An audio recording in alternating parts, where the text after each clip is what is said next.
রাজধানীর তেজগাঁও এলাকায় দুর্ঘটনার কবলে পড়েছে ঢাকা বিশ্ববিদ্যালয়ের শিক্ষার্থীদের বহনকারী একটি বাস। এতে বাসে থাকা একাধিক শিক্ষার্থী আহত হয়েছেন বলে জানা গেছে। বুধবার সকালে তেজগাঁওয়ের এফডিসি মোড়ে মহাখালী এক্সপ্রেসওয়ে থেকে নামার পথে এই দুর্ঘটনা ঘটে। দুর্ঘটনার পর আহত শিক্ষার্থীদের দ্রুত উদ্ধার করে বিভিন্ন হাসপাতালে চিকিৎসার জন্য নেওয়া হয়। শিক্ষার্থীদের দাবি, বাসটি আগে থেকেই ফিটনেসবিহীন ছিল। উড়াল সড়ক থেকে নামার সময় বাসটির একটি চাকা হঠাৎ পাংচার হয়ে যায়।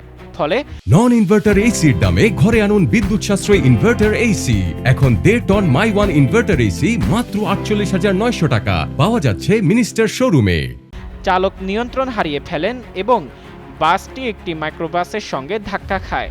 ঘটনার সত্যতা নিশ্চিত করেছে ঢাকা বিশ্ববিদ্যালয়ের কেন্দ্রীয় ছাত্র সংসদ বা ডাকসু নেতারা তাৎক্ষণিকভাবে হাসপাতালে পৌঁছে আহত শিক্ষার্থীদের খোঁজ খবর নিচ্ছেন এবং তাদের চিকিৎসা নিশ্চিত করতে কাজ করছেন বলে জানানো হয়েছে।